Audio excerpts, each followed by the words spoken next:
کل اپنی ماں سے کہتی تھی چندہ نہ کہہ مجھے، عمران خان مانگ نہ لے ڈیم کے لیے۔ احمد فراز کا انٹرویو آیا تھا کہ مزاحیہ شاعر تو بھانڈ ہے۔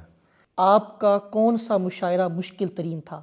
تلہ گنگ میں اسٹیج سے مائک کی طرف آنے کے لیے، ڈائس پہ آنے کے لیے تو فون کی گھنٹی بجی تھی، وہ بھی ایک خبر تھی، میرے بہنوئی ہیں ان کا انتقال۔ اوہ ہو۔ السلام علیکم، شعیب الدین پوڈ کاسٹ میں خوش آمدید۔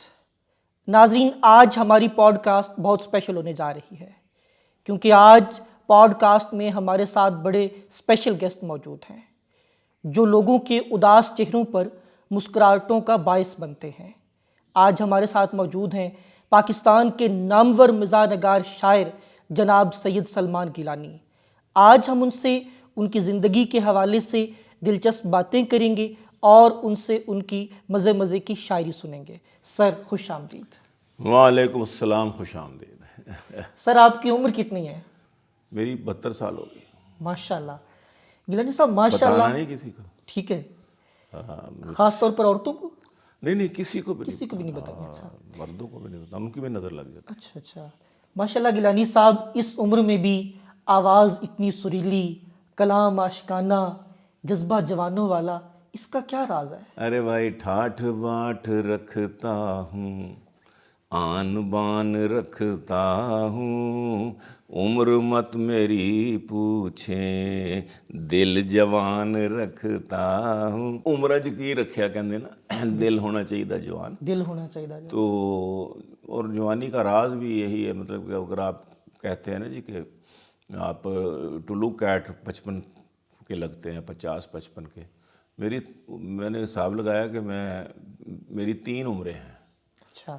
ہاں، دیکھنے میں اور لگتے ہیں آپ 50-60 کے مابین، اور ایکچولی 72-3 کے مابین، اور چلنے پھرنے شاعری میں 25-30 سال کے جوان، بلکہ اس سے بھی چھوٹے لگا لیں آپ، 20 سال، 18 سے 30 سال کی شاعری میں۔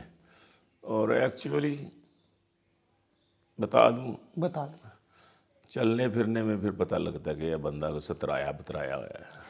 اچھا۔ جب چلتے پھرتے ہیں نا، ہم لاٹھی پکڑ کے چلتے ہیں، اور پھر ذرا سنبھل کے جب قدم ہائے وہی سیڑھیاں چڑھتے ہوئے جب سانس پھولتا ہے تو پھر پتہ چلتا ہے کہ اصل عمر کیا ہے۔ اصل عمر کیا ہے۔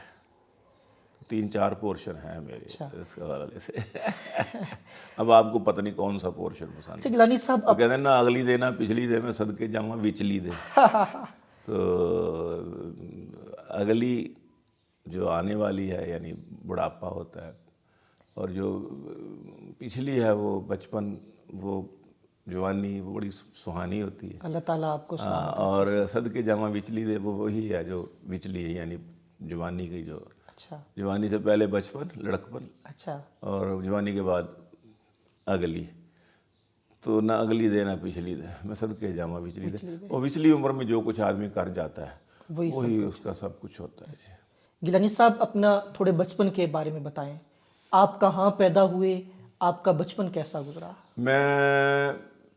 اچھا، عجیب بات ہے، میرا باپ امرتسر پیدا ہوا، میری ماں بہشتن، وہ فیروز پور انڈیا میں پیدا ہوئی، میں لاہور چ پیدا ہو گیا، لیکن سمجھ نہیں لگ رہی کہ اسی تینوں کٹھے کیویں ہو گئے۔ اچھا۔ آپ بنیادی طور پر کہاں سے ہیں؟ بنیادی طور پر میں عرض کر رہا ہوں نا کہ امرتسر سے والد صاحب آئے، جی، فیروز پور سے ہماری والدہ آ گئی تھی، یہاں ان کی لاہور میں شادی ہوئی، اور پھر ہم شادی کر کے تو یہ شیخو پورہ چلے گئے۔ لیکن جب میں نے پیدا ہونا تھا، ماں باپ کو پتہ لگ گیا کہ میں پیدا ہونے والا ہوں، تو وہ لاہور میں آ گئے۔ وہ یہاں نسبت روڈ لاہور میں میری پھوپھو کا گھر تھا، تو وہ پری پارٹیشن یہیں تھی، تو وہ پھر میں یہاں نسبت روڈ لاہور میں پیدا ہوں۔ لیکن چونکہ شیخو پورہ میں ہی چلے گئے تھے والدین میرے، پارٹیشن کے بعد یہاں شادی لاہور میں کروا، تو پھر وہیں رہے، میری ساری تعلیم، تربیت سارا شیخو پورہ میں ہوا۔ تو آپ جوانی میں شیخو پورہ چھوڑ کر لاہور کیوں آئے؟ مجھ پر بھی عشق وشق کا جب دور آ گیا، میں شیخو پورا چھوڑ کے لاہور آ گیا، اچھا پہنچا تھا اس حسینوں کو میں شہر میں، ابھی ایک ماہرو پہ دل میرا فی الفور آ گیا۔ کیا بات ہے، کیا بات ہے، لاہور تو حسینوں کا شہر ہے۔ ہاں، تو یہ بتائیں کہ آپ نے اب تک کتنے عشق کیے ہیں؟ میں نے ایک بھی عشق نہیں کیا جس معنی میں آپ عشق کا پوچھ رہے ہیں۔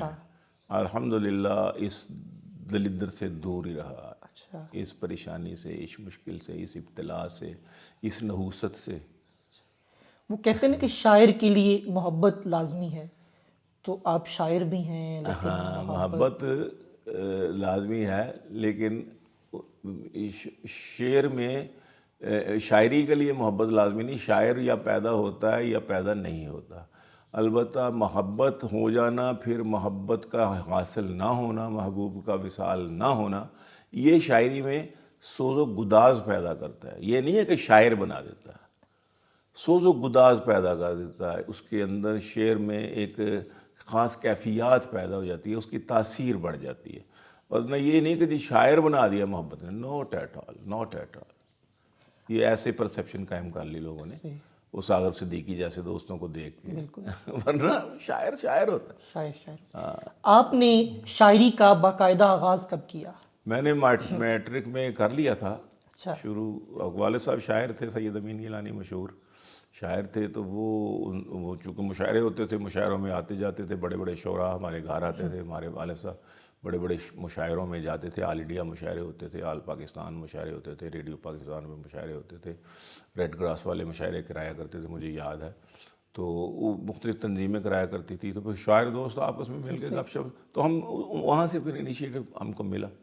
ہم نے کہا یار یہ شاعری تو آواز بھی اللہ نے دی ہوئی تھی، تو الحمدللہ پھر گھر کا کیا کہتے ہیں شاعر استاد تھا، کہیں ادھر ادھر جانا نہیں پڑا، ہمارے والد صاحب کو ہمارے ساتھ چھوڑ کے لاہور آنا پڑا تھا استادی اچھا، استاد تلاش کرنے کا۔ نہیں، تلاش تو کر لیا تھا امرتسر سے ہی۔ اچھا، وہاں پر ہمارے ایک اپنا پنجابی شاعر ہوتے تھے امرتسر میں، کرم امرتسری، استاد کرم امرتسری، تو وہ والد صاحب کے محلے کے ہی تھے، تو انہوں نے پھر کہا کہ میں تو پنجابی دا بندہ ہے، تسی ہو اردو دے شاعر، زیادہ بہتر کہندے ہو اردو، تو میں تو لاہور لے جانا۔ اس دن لاہور میں ایک مشاعرہ تھا ریڈیو پاکستان پہ، حفیظ ہوشیارپوری ڈائریکٹر تھے ریڈیو لاہور کے، تو استاد کرم امرتسری نے بھی یہاں آنا تھا مشاعرے کے لیے، تو اس نے کہا حفیظ صاحب سے کہ میرے ساتھ ایک بچہ آیا 19-20 سال عمر، تو یہ بڑے اچھے شعر کہتا ہے، اس کو آج ریڈیو پر موقع دیں۔ تو انہوں نے کہا برخوردار ادھر بیٹھ جاؤ، اس مصرے پر 4-5 شعر بنا کر لاؤ۔ تو والد صاحب دوسرے کمرے میں بٹھا دیا انہوں نے، تو انہوں نے 4-5 شعر پھر انہوں نے دیکھے، انہوں نے کہا بھی بہت اچھے، ایک لفظ کا شاید صرف نہ کا انہوں نے نہ باندھا ہوا تھا، تو اس نے اصلاح کی کہ نہ نہیں پڑھنا، یہ نہ باندھا ہوا آپ نے، اس کو نہ ہے لفظ، نہ کریں گے نا تو وہ ایک فنی سکم ہے، اور اس کو پرانی نہ میں کر لیں نہ۔ جب ہمارے جو پرانے اساتذہ کرام تھے تو بس انہوں نے کہا بہت ٹھیک ہے برخوردار، بس اس وقت سے پھر انہوں نے کہا کہ یہاں پر نا زیادہ ماحول جو شعراء کا ہے وہ پینے پلانے والوں کا ہوتا ہے۔ نئی ادبی تحریکیں چل رہی تھیں، ثقافتی تحریکیں، اور یہ پروگریسو، اور یہ، تو اس وقت پھر انہوں نے کہا کہ میں آپ کو ایک اچھے شاعر سے ملاتا ہوں جو ان چیزوں سے مبرہ ہے، پاک صحیح۔ پھر حضرت احسان دانش سے حفیظ صاحب نے ملاقات کرائی، حفیظ ہوشیارپوری صاحب نے، تو حفیظ جلندری صاحب سے اور ان سے، یہ تھوڑا سا پوتر گروپ تھا جو شراب و شباب سے پاک تھا دور۔ تو انہوں نے کہا تم سید زادے ہو تو میں تمہیں کوئی استاد بھی ایسا ہی دیتا ہوں جو صاف ستھرا ہو۔ تو آپ کو شاعری ترنم میں پڑھنے کا خیال کیسے آیا؟ وہ ترنم ہی ہم آواز میں نے بتایا کہ اللہ تعالیٰ نے دی ہوئی تھی، اچھی تھی، تو اسکول کے اسمبلیز میں پڑھتا تھا، لپے آتی، اور وہ کیا نام ہے وہ حمد پڑھا کرتے تھے ہم، چاند تاروں میں تو، مرغ زاروں میں تو، اے خدایا کس نے تیری حقیقت کو، تو میں گا کے پڑھتا تھا، اسمبلی میں پڑھتا تھا، پھر بزم ادب ہوتی تھی اس میں مشاعرے ہوتے تھے، نعت خوانی کے مقابلے ہوتے تھے شہر میں، تو والد صاحب کی نعتیں، ہم لوگوں کی شاید نعتیں نہیں پڑھتے تھے، والد صاحب کی لکھی ہوئی نعتیں پڑھتے تھے، انعامات ملتے تھے اور زیادہ. تو پھر جب تک بندی بھی شروع کر دی، تک بندی میں یہ ہوتا ہے کہ بندہ آدمی کے اس کے پتہ چلتا ہے کہ تبان یہ شاعر ہے. تو اس کو پھر کیا کہتے ہیں، باقاعدہ اس کو اصول اور قواعد اور ضوابط اور عروض اور جو اوزان ہیں اور بحور ہے ان کے مطابق پھر آہستہ آہستہ آہستہ شاعری کو ڈھالا گیا. اور اس کے لیے استاد کی ضرورت ہوتی ہے کہ کہاں پر جھول ہے، جیسے میں نے ابھی نا اور نیا کا بتایا. تو اس طریقے سے بہت ساری چیزیں ایسی ہیں جو استاد کے بغیر مشکل ہوتی ہیں. تو وہ مجھے اللہ تعالیٰ کا شکر ہے. پھر ہوتا یہ تھا کہ میں لکھتا تھا، میں دکھاتا تھا، پھر وہ پھاڑ دیتے تھے، کہتے تھے دوبارہ لکھو. پھر کالج میں جب گئے تو فرسٹ ایئر میں جا کے تو کالج انٹر کالجیٹ مشاعرہ شروع ہونے گئے، وہ گرے لگانا پڑتی تھی، تارا مصرے آتے تھے. تو آپ بھی چونکہ یونیورسٹی میں ہیں اور اس لیول تک پہنچے تو آپ کو پتہ ہی ہے کہ یہ مشاعرے ہوتے ہیں. تو بحمداللہ پھر وہ والد صاحب کو دکھانے، انہوں نے مجھے بار بار لکھوانا، پڑھانا، مشق کروانا. اور پھر گا کے پڑھنے کا مجھے ایک ایڈوانٹیج یہ تھا کہ وہ مجھے میرے پلس پوائنٹس میں ایک پوائنٹ اور بھی آ جاتا تھا کہ پبلک کا امپریشن بھی ہوتا ہے جب وہ انعام دیتے ہیں نا، ہم لوگ منتخب کرتے ہیں فرسٹ سیکنڈ تھرڈ، کیونکہ ہم بعد میں ہم بھی جج رہے ان مشاعروں کے. تو وہ پھر پبلک اوپینین بھی اور ان کا جو تاثرات ہیں اس کے بھی نمبر فرسٹ سیکنڈ زیادہ تر فرسٹ انعام مل جاتے تھے. حالانکہ ہم کالج کے لڑکے تھے، first year, second year, third year, fourth year, اور ادھر سے یونیورسٹی کے بچے آتے تھے، لیکن الحمدللہ ان میں بھی ہم ٹاپ کر جاتے تھے. تو یہ اللہ کا شکر ہے کہ پھر اس ترنم کی وجہ سے پورے اس وقت تو پورے ملک میں ہم ایک تو نعت ہمیشہ ترنم سے پڑھی جاتی ہے، مشاعروں میں تو تحت اللفظ چل جاتا ہے، لیکن محافل نعت جو ہوتی ہیں یا جلسے سیمینار جہاں نعت خوان کے طور پر بلایا جاتا تھا میں، تو اس میں بھی میں والد صاحب کے پڑھتا تھا، نعتیں پڑھتا تھا. پھر آپ بھی لکھنا شروع کر دی جب میں 91 یا 2 میں پہلا میرا حرمین شریفین کا سفر ہوا، تو پھر میں نعتیں ہی کہنے لگ گیا. میرے 2 مجموعے نعتوں کے آئے ہیں، تیسرا بھی انشاءاللہ تیار ہے. ایک ہے عبدہ و رسولہ جس پر مجھے پریزیڈنشل ایوارڈ ملا تھا فاروق لغاری جب پریزیڈنٹ تھے 94 میں، اور دوسرا پھر میرا میں ہوں اندلیب بتھا، یہ 2000 میں چھپوائی تھی میں نے کتاب، یہاں پڑھی ہوئی ہوں گی، یہ رکھی ہیں کچھ کتابیں. سر بہت سارے لوگ ٹوپی اور داڑھی کی وجہ سے آپ کو مولوی سمجھتے ہیں، لیکن جب کلام سنتے ہیں تو معاملہ اور نکلتا ہے. آپ کیا کہتے ہیں ان کو؟ دیکھیں بات یہ ہے کہ یہ 40-50 سال پہلے ہر چوتھا پانچواں چھٹا مسلمان داڑھی والا ٹوپی والا ہوتا تھا. ہمیں یاد ہے کہ ہم بغیر ٹوپی کے کپڑے کے گھر سے باہر بھی نکلتے تھے تو ہماری دادی، نانیاں، دادیاں، دادے وہ کہتے تھے کہ بڑا بے حیا ہو گیا ہے، بغیر ٹوپی کے گھر سے باہر نکل گیا. یہ آہستہ آہستہ آہستہ آہستہ ہمارے اندر ویسٹرن کلچر آتا گیا، تو کلین شیو بھی ہوتے گئے اور ٹوپیاں بھی اتر گئیں. ٹوپیوں کی جگہ پہ وہ انگریزی بال جو جیسے ہوتا ہے وہ شروع ہو چکا تھا. تو ہمارے اس سے پہلے کے شعراء بھی آپ دیکھ لیں، پارٹیشن کے وقت کے بھی دیکھ لیں کہ حفیظ الحدری کے بھی ٹوپی ہوتی تھی، داڑھی تو نہیں رکھتے تھے لیکن ٹوپی ہوتی تھی. احسان دانش سر کے اوپر ٹوپی ہوتی تھی، داڑھی ان کی بھی نہیں ہوتی تھی. لیکن یہ ہے کہ اس وقت مزاح کا شاعر سب سے مشہور جو پاکستان بننے سے پہلے اکبر الہآبادی تھے، ان کی ٹوپی بھی تھی، داڑھی بھی تھی.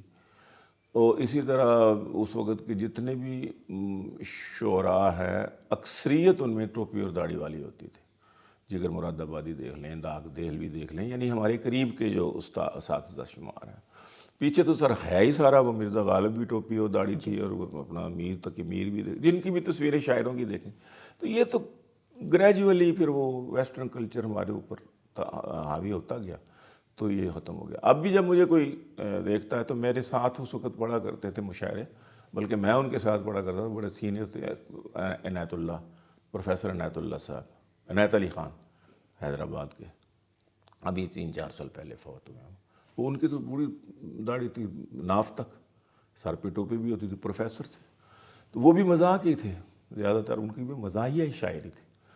لیکن مجھے جو ان سے زیادہ شہرت چند دنوں میں یا چند مہینوں میں مل گئی اس کی وجہ ٹوپی اور داڑھی کے ساتھ ایک تو یہ مشاعرے پڑھنا، اور مشاعرے بھی مزاحیہ پڑھنا، ایک تو یہ میرے پلس پوائنٹ میں چلا گیا نا، پوائنٹس میں اضافہ ہو گیا کہ ان ایکسپیکٹڈلی جب آپ جن سے توقع ہوگی یہ نعت پڑھیں گے یا تلاوت کریں گے اسٹیج پہ بیٹھے ہیں، تو جب آپ آتے ہی کہیں گے کرینہ ہو، کرشمہ ہو، ایشوریا ہو کہ مادھوری، نشہ کر دیکھ کر بٹوے میں میرے ان کی تصویریں، میں اس نیت سے ان کو دیکھتا ہوں غور سے، بیگم نگاہ مرد مومن سے بدل جاتی ہیں تقدیریں. تو ایک غیر متوقع طور پر ایک سامعین میں جو ایک خوشی کی لہر پیدا ہوتی ہے اور ایک دم کہے، اور تو یہ میرے پلس پوائنٹس میں گیا. تو الحمدللہ مجھے کوئی ندامت بھی نہیں. میں سمجھتا ہوں کہ جن لوگوں نے اس وقت آپ نے کہا کہ مولویوں نے کچھ کہا ہوگا آپ کو، تو بالکل کہا گیا مجھے، لیکن جب ان کو یہ پتہ چلا کہ یہ تو ہماری ہی ترجمانی کر رہے ہیں، کیونکہ ویسٹ نے کروڑوں ڈالر لگائے ہیں اس کلچر کو، ٹوپی اور داڑھی کے کلچر کو، اس ثقافت کو دنیا میں بدنام کرانے کے لیے، کہ یہ جو ہماری جو افغانستان کے حالات کی وجہ سے پاکستان میں بلوچستان اور کے پی میں جو سرحدیں ملتی ہیں اس پٹی، افغانی پٹی کے ساتھ جو ہیں، تو وہاں سے جو کلچر یہاں آیا ہوا ہے، یا یہاں پر کلچر دیوبند کے علماء کی وجہ سے، یہ ہندوستان کے ساتھ یہ جو ہمارے پاکستان کے ساتھ جو کے پی اور یہ ہے بلوچستان، تو یہاں پر علماء دیوبند جو نکلے وہ یہاں آئے، تو انہوں نے درسگاہیں قائم کی اور تعلیمات پھیلائیں اور اس کلچر کا تحفظ کیا. جب کہ انگریز کا بھی دور تھا یہاں پہ، اور لوگ داڑیاں بنانا شروع کر چکے تھے اور فیشن سمجھتے تھے انگریزی بال رکھنا اور سوٹ بوٹ پہننا، 3 پیس پہننا. تو وہ وہاں پر ابھی بھی اس کا ایک اچھا نہیں سمجھا جاتا. لیکن اب ماشاءاللہ الحمدللہ حضرت مرشد کی آمد کے بعد کے پی میں ماشاءاللہ اب کافی سارے لوگ جو ہیں وہ شیو کرانے لگ گئے ہیں، ٹوپیاں بھی اتر گئی ہیں، داڑیاں بھی اتر گئی. آپ نے شاعری میں بھی جواب دیا تھا، ایک قطعہ لکھا تھا آپ نے، وہ بھی ذرا سنا. ہاں، وہ کسی ہمارے دوست ہیں ڈاکٹر سعدی صاحب، ڈرمٹالوجسٹ ہیں، گجرانوالے کے ہیں. وہ پی ٹی وی کا مشاعرہ تھا تو انہوں نے ذرا لافٹر لینے کے لیے پبلک سے، آڈینس سے، انہوں نے کہا تھا کہ مولوی میں اور فیشنیبل لیڈی میں ایک جیسی بھی کچھ اقداریں ہوتی ہیں، ہوتے ہیں گفتار کے رسیہ دونوں کی اونچی شلواریں ہوتی ہیں. ان دنوں میں اونچی شلواروں کا رواج تھا لیڈیز میں. تو مجھے چونکہ مخاطب کر کے کہا جی گیلانی صاحب کی نظر کرتا ہوں، تو بڑا لافٹر لیا اور کلیپنگ لی. تو میں نے کہا اچھا ڈاکٹر صاحب میری باری دوبارے دینا. مولوی لوگ تو بیچارے شریف آدمی ہیں، انہوں نے کیا جواب دینا. تو میں تو آپ ہی کی کلاس کا ہوں، میں بھی یونیورسٹی کا ہی پڑھا ہوں، تو خیر ہے مجھے ذرا آنے. تو پھر میں نے کہا کہ دیکھ کر داڑھی میں تو مجھے ملا نہ سمجھ. اب میں یہ مولویوں کے تحفظ کے لیے بات کر رہا ہوں، اور مولوی ذرا آدمی نے سمجھا یہ داڑھی کا مذاق اڑا رہا ہے. حالانکہ میں نے تو اس کو اسی لیے تو جواب دیا کہ دیکھ کر داڑھی میری تو مجھے ملا نہ سمجھ، میرے سر پر میری ٹوپی کے اضافے کو نہ دیکھ، ظاہری حلیہ میرا تک کے پریشان نہ ہو، میرے مضمون کو پڑھ میرے لفافے کو نہ دیکھ. یہ تھا پس منظر اس کا، جو میں نے انہی داڑھی والوں کی تحفظ کے لیے اور ان کی تائید میں یہ بات کی کہ وہ بیچارے شریف آدمی، وہ تمہیں کیا جواب دیں گے. میں تجھے جواب دیتا ہوں کیونکہ میں مولوی ہوں نہیں، کسی مدرسے کا نہیں پڑھا ہوا، میں کالج یونیورسٹی کا پڑھا. تو پھر میں نے کہا کہ ٹخنوں سے میری اس لیے شلوار ہے اونچی، پیدل چلوں جب میں تو نہ ہوں پائچے گندے، فیشن زدہ لیڈی سے نہ کر میرا تقابل، اس کے تو یہ لڑکوں کو پھنسانے کے ہیں پھندے. تو ان سے زیادہ کلیپنگ لی، اس سے زیادہ میرا لافٹر لیا، اور الحمدللہ پھر میرا وہ دونوں قطعے چلے بھی. ان کے تو چلے بھی نہیں نا، کیونکہ ظاہر ہے کہ وہ چل نہیں سکتے تھے، اس میں ذرا تھوڑا سا ایک پہلو تھا ایسا طنز کا، خصوصاً داڑھی اور ٹوپی کے حوالے سے. گیلانی صاحب اگلا سوال بڑا دلچسپ ہے. فرمائیے. کیا آج بھی آپ کی سامنے والی کھڑکی میں کوئی چاند کا ٹکڑا رہتا ہے، یا پھر اب بیگم سے ڈر لگتا ہے؟ دیکھیں نہیں، ڈرنا کیوں ہے؟ اچھا، ڈر نہیں لگتا؟ شاید میں انہیں اسی کے لیے کہا، اس کے بعد وہ میرے گھر کا ٹکڑا بن گیا، کیا پتہ. اچھا، اس لیے اس نے کیا کہنا تھا، اصل میں بات یہ ہے کہ ہانگ کانگ میں تھا میں، تو وہاں مشاعرہ ہوا، تو وہاں پر ہمارے کچھ دوستوں نے کہا کہ جی، اس وقت تک میں ادھر نہیں آیا تھا، مزاح کی طرف نہیں آیا، تو میں وہاں بیٹھا ہوا تھا، تو کسی نے کہا کہ شاہ صاحب عید بھی ہے 2-4 دنوں کے بعد، اعلان شران ہو گیا، وہ پشاور کا جھگڑا پڑ گیا، پشاور والوں نے کہا جی کہ ہم نے فلاں تاریخ کو کرنی ہے، انہوں نے کہا جی ہم نے، تو اس پر بھی مجھے کہنے لگا کہ میں نے کہا کہ چلے ٹھیک ہے، میں نے پھر نا وہ ہمارے وہاں کی جو رویت الحلال کمیٹی کے ہانگ کانگ کے ہمارے جو امام صاحب تھے نا، خطیب صاحب، وہ سامنے بیٹھے ہوئے تھے، تو میں نے ان سے معذرت کر کے تو میں نے کہا جی کہ میرے 2 قطعے میں نے وہاں پڑھے، پھر چاند کے حوالے سے، تو کہتے ہیں جی چاند کے حوالے سے چاند نظر آ گیا یا آنے والا ہے پتہ نہیں کیا، اس کے حوالے سے کوئی بات ہوئی، تو میں نے کہا کہ کچھ کہتے ہیں چاند نہیں نکلا، نکلا نہیں تو کل عید نہیں، چاند اپنی آنکھ سے دیکھا ہے، پشاور میں کوئی کہتا ہے، اے چاند کمیٹی والوں تم کیوں چاند فلک پر ڈھونڈتے ہو، میرے سامنے والی کھڑکی میں ایک چاند کا ٹکڑا رہتا ہے، افسوس کہ مفتی صاحب سے وہ اکھڑا رہتا ہے، میرے سامنے والی، تو دوسرا پھر وہ میں نے وہ چاند والا جو ہے، اچانک اس نے رخ سے جب نقاب لفٹ کر دیا، تو میں نے آگے بڑھ کے اپنا ہارٹ گفٹ کر دیا، مجھے تو اس کو پہلی بار دیکھ کے گما ہوا، خدا نے جیسے چاند کو زمین پہ شفٹ کر دیا۔ اس کے بعد پھر چلتے چلتے آخر عمران خان صاحب کا دور آ گیا، مرشد کا دور آ گیا، تو میں نے کہا کہ ایک چندہ گوری میم سی ہمسائی ہے میری، ایک چندہ گوری میم سی ہمسائی ہے میری دلی دعائیں ہیں اس میم کے لیے، کل اپنی ماں سے کہتی تھی چندہ نہ کہہ مجھے، عمران خان مانگ نہ لے ڈیم کے لیے۔ تو یہ اس طرح وہ چلتا رہتا ہے سسٹم نا، ہم کرنٹ ایشوز پر نا ہم کوئی نہ کوئی بات کر جاتے ہیں، تو اس کا کوئی ہمسائی، ہر ایک ہمسائی جو ہے وہ چاند ہی ہوتی ہے، ہر ایک آپ کے بھی ہمسائی ہوں گی، ایسی ہوں گی، پڑوسنے ہوں گی، تو اس سے بیویوں کو پتہ ہوتا ہے کہ میرا جو ہسبینڈ ہے وہ کیسے چاند کی بات کر رہا ہے، ہو سکتا ہے خیالی ہو سکتا ہے ایکچوئل بھی ہو، لیکن وہ جب رنگے ہاتھے پکڑے جائے گا تو پھر دیکھیں گے نا۔ تو گیلانی صاحب آپ نے شادیاں کتنی کی ہیں؟ میں نے بتایا نا کہ میں نے ایک ہی کی ہے، ہاں۔ اور اپنی پسند سے کی تھی؟ نہیں، ہمارے مشرقی لوگ ہمیں کیا پسند ناپسند ہے، ہمارے والد صاحب ہماری والدہ نے جو فیصلہ کیا۔ تو وہ جانے من کا باجی کہنے کا مطالبہ کرنا، نہیں، وہ اپنا زاہد فخری کو جانتے ہیں نا، ہمارے جو شاعر مزاح بھی ہیں اور ہماری ٹیم کا حصہ ہیں بڑا اہم، وہ حج کر کے آئے تو ہم کہیں مشاعرے بھی اکٹھے جا رہے تھے، ابھی ان کی ٹینٹ چمک رہی تھی حج کے، وہ قصر انہوں نے وہ کروایا تھا نا حلق، تو گاڑی میں بیٹھے تھے تو کوئی فون آیا تو ذرا آہستہ سے کہنے لگے جانے من کی حال چال ہے، اور میں کیا فخری خدا دا باس ہے نیا حج کر گیا، یہ کس کو کہہ رہے تھے جانے من نہیں کچھ نہیں، وہ تھوڑی بھابی نوں میں کہہ رہا تھا، میں کہا بھابی بال بچے والی، ہوں انج تسی گلاں کرنیاں سی کہ یہ تو اس طرح کے محبوباواں نال بندہ کردا، وہ بھی لک کے چھپ کے، تسی بھی ذرا ہولی کر کے کیا سی کی حال ہے جانے من، بھابی ہوندی تو کہنا ہاں بھائی کی حال ہے جانے من، ٹھیک ہے خیر خیریت ہے، ان کو پتہ تھا، اور میں نے کہا تیرا دماغ ٹھیک ہے، اللہ دے بندے اتنے پیسے خرچ کر کے نئی توبہ کر کے پہلا حج ہے تمہارا، اور آتے ہی جانے من،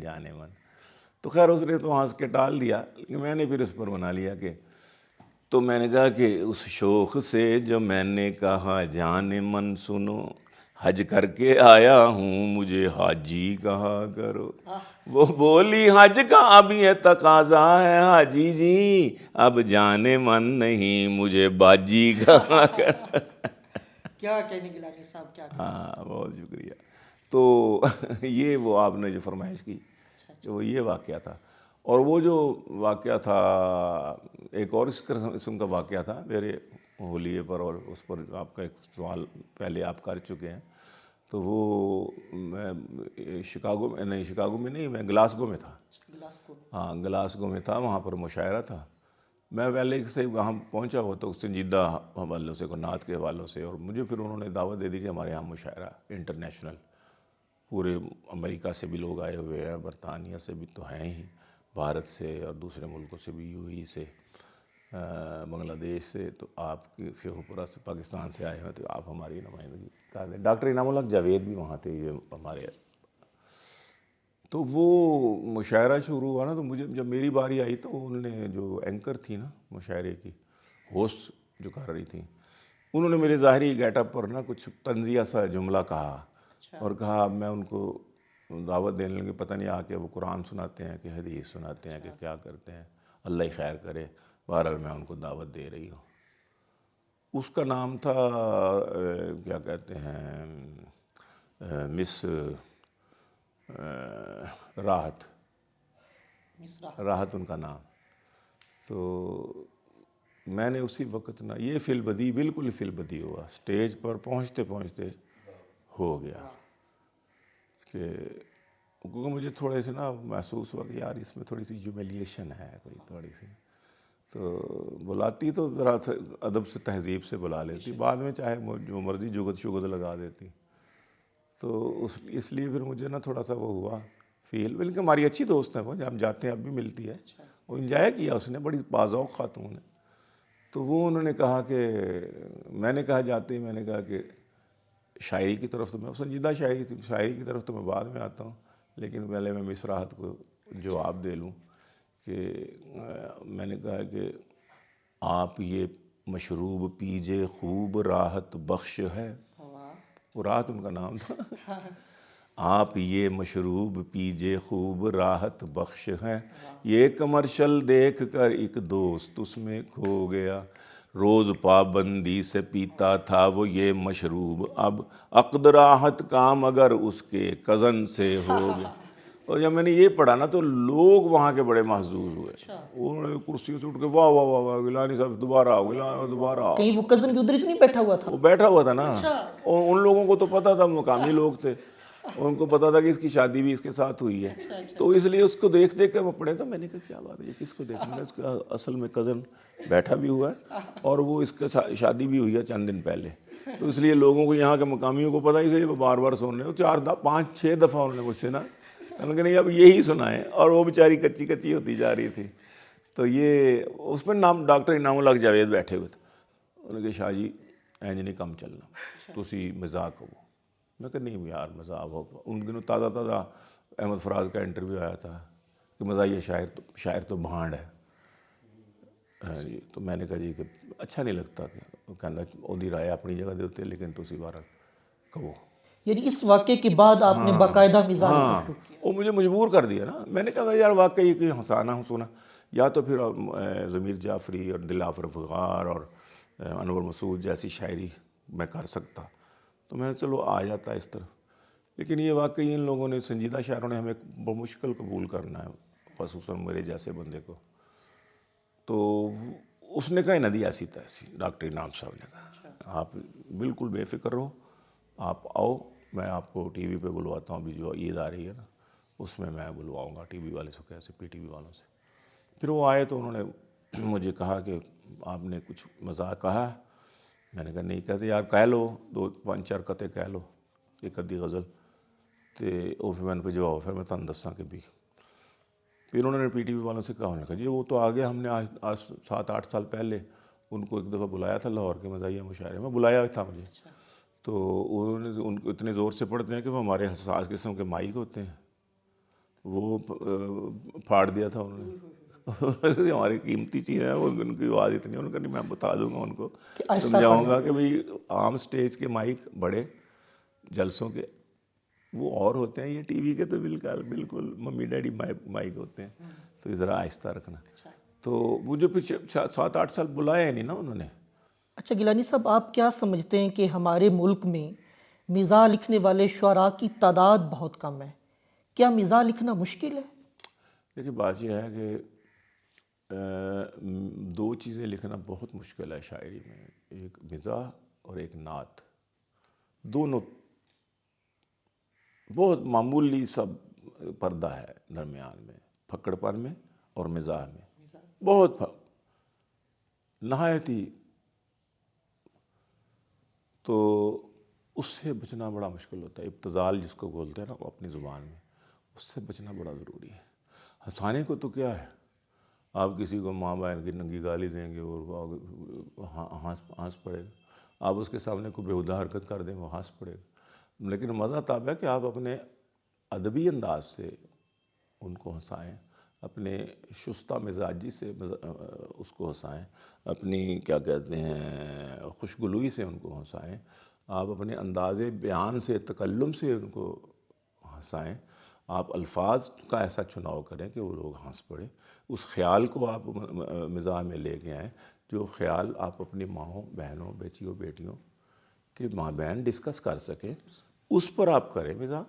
تو یہ واقعی بڑا مشکل ہے. اسی طرح نعت کا پہلو ہے کہ وہ اتنا مطلب ہے کہ اگر تھوڑا سا غلوب ہو جائے رسول اللہ صلی اللہ علیہ وسلم کی شان اقدس میں تو توحید کے منافی ہو گیا، شرک کا اندیشہ. اور اگر تھوڑا سا ہو جائے کسر شان ہو جائے بیان کرنے میں تو تب بھی ایمان گیا. حضور صلی اللہ علیہ وسلم سے پھر معافی تو قیامت کے دن ہی ہوگی. پھر اگر وہ دے دیں معاف کر دیں آپ سے غلطی ہوگی، اللہ تو اپنی معاف کر دے گا، چلے اس کے ساتھ کوئی معاملہ ہو گیا اس کے حوالے سے. لیکن وہاں تو پھر جب تک وہ معاف نہیں کریں گے پھر کام خراب ہے. تو یہ دو چیزیں بڑی مشکل ہیں. گیلانی صاحب، آپ کیا سمجھتے ہیں کہ پاکستان میں بہتر مزاح لکھا جا رہا ہے یا ہندوستان میں؟ انڈیا میں مزاح بہت لکھا جا رہا ہے. بہت سارے شعراء، بڑا ملک ہے نا، 4-5 گنا بڑا ہے، شاید اس سے بھی بڑا ہے. تو شعراء تو بہت ہیں لکھنے والے، اچھا بھی لکھ رہے ہیں.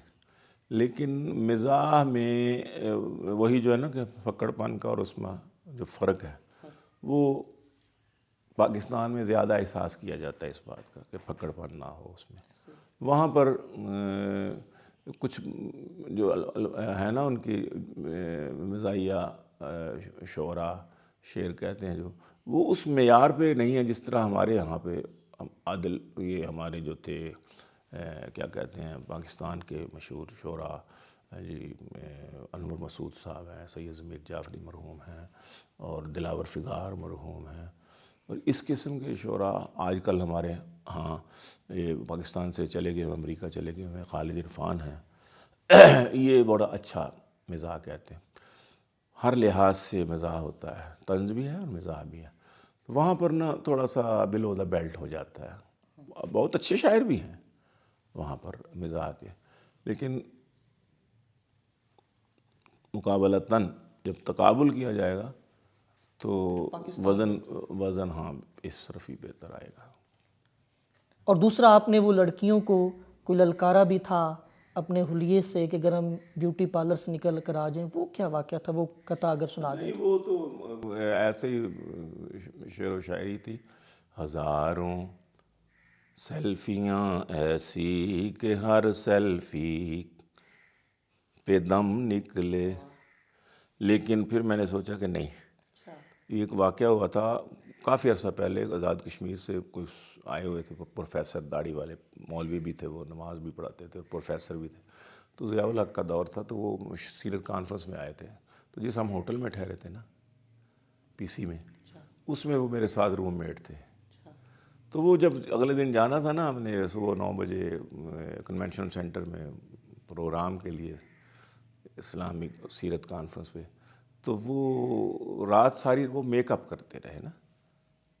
تو میں نے کہا کہ سردی کا موسم تھا، میں نے کہا حضرت جی یہ کیا بات ہے، آپ کہتے شاہ صاحب میں تیاری کر رہا ہوں. میں نے کمبل کا کونا اٹھایا تو وہ میک اپ کر رہے تھے. وہ میں نے کہا حضرت جی پروفیسر صاحب، مولوی صاحب یہ کیا کر، کہتے ہیں اگر وہاں خواتین بھی ہوں گی نا. تو میں نے ذرا سوچا، وہ میرے ذہن میں آیا، میں نے کہا یار اس کو بیچارے کو کل کیا میرے باپ نے مجھے مولوی کیوں بنا دیا. تو یہ شاید اس کو یہ بھی قلق ہوا کہ میں داڑھی کیوں رکھی ہوئی ہے میں نے. تو اس پر بھی میں نے جب میں مزاح میں آیا تو مجھے وہ واقعہ یاد آ گیا مولوی صاحب والا. تو پھر میں نے کہا کہ ہزاروں لڑکیاں ایسی کہ ہر لڑکی کا دم نکلے، بیوٹی پارلر سے ہو کہ جب تیار ہم نکلے، اگرچہ مولوی ہیں ہم. یہ وہ بندہ کہہ رہا ہے، یہ رات ساری مطلب میک اپ کرتا رہا، اس کی ترجمانی کر رہا ہوں. شاعر اپنے حوالے سے نہیں کوئی بات کرتا، شاعر یا ادیب اپنی ذات کو پیش کر دیتا ہے کہ اگر تنقید ہو تو مجھ پر ہو، اور کسی کو میں کیوں ننگا کروں. تو ہزاروں لڑکیاں ایسی کہ ہر لڑکی کا دم نکلے، بیوٹی پارلر سے ہو کہ جب تیار ہم نکلے، اگرچہ ریش والے ہیں مگر پھر بھی یہ دعویٰ ہے، اگرچہ مولوی ہیں ہم مگر پھر بھی یہ دعویٰ ہے، اگر ہم شیو کروا لیں تو کیترینا بھی کم نکلے، اور لگاتے ہو جو تم غوطے میرے دل کے سمندر میں، تو دھک دھک کی بجائے دل سے آواز کڑم نکلے. تو ایک شاعر ہے گیلانی مگر حلیے سے خطرہ ہے، تو ایک شاعر ہے گیلانی مگر حلیے سے خطرہ ہے، نہ جانے تیری جیکٹ سے غزل نکلے کہ بم نکلے.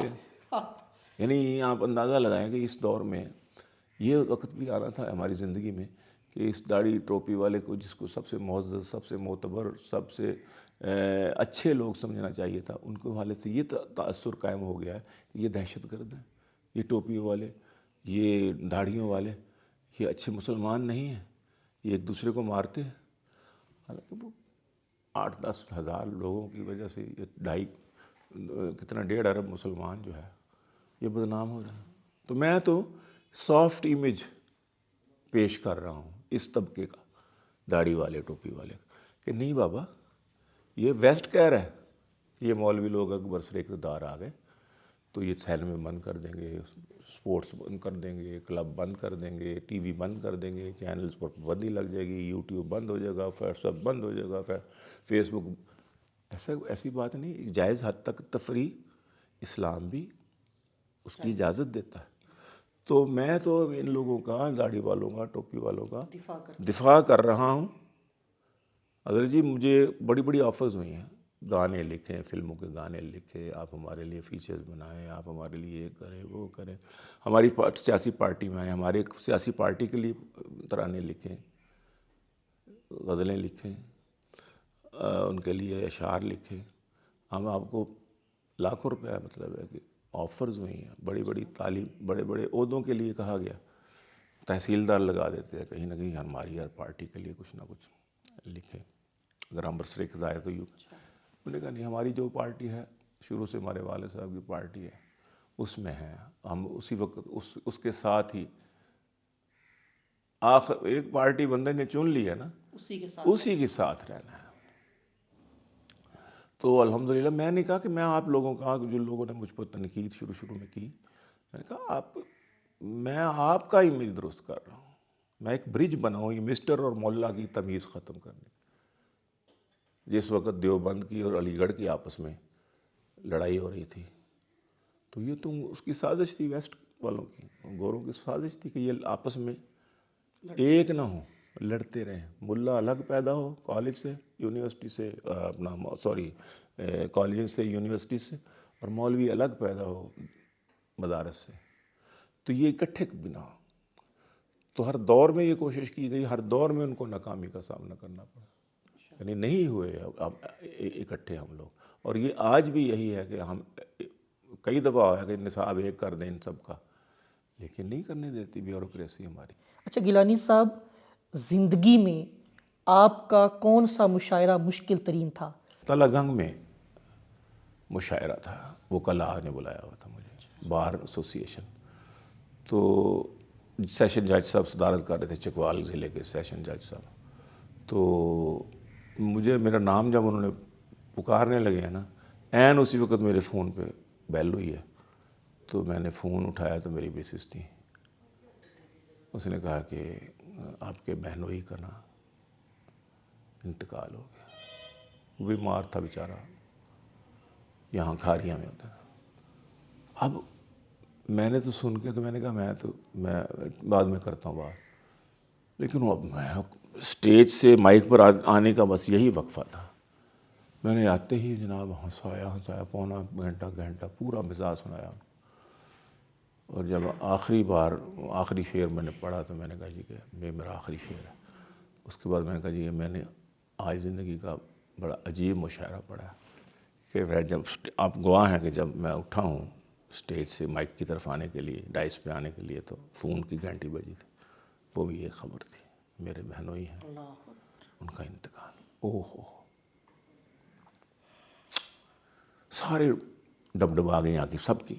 سیشن صاحب نے میرے گلے سے لگایا، ماتھا چوما، وہ بار کے ایسوسیشن کے لوگوں نے کہا یار عجیب، اتنی ڈیووشن اپنے اس کے ساتھ کہ آپ نے ہمارا خیال رکھا ہے، ورنہ آپ کہہ سکتے تھے کہ آپ میں نہیں پڑھ سکتا بھیا، تو معذرت پھر کبھی میں پڑھوں گا، لیکن چونکہ آپ نے ہمارے لیے سفر کیا، ہم لوگ اکٹھے ہوئے، آپ لوگوں کو آپ نے ہمیں انٹرٹین کیا، تو وہ سلیوٹ ہو۔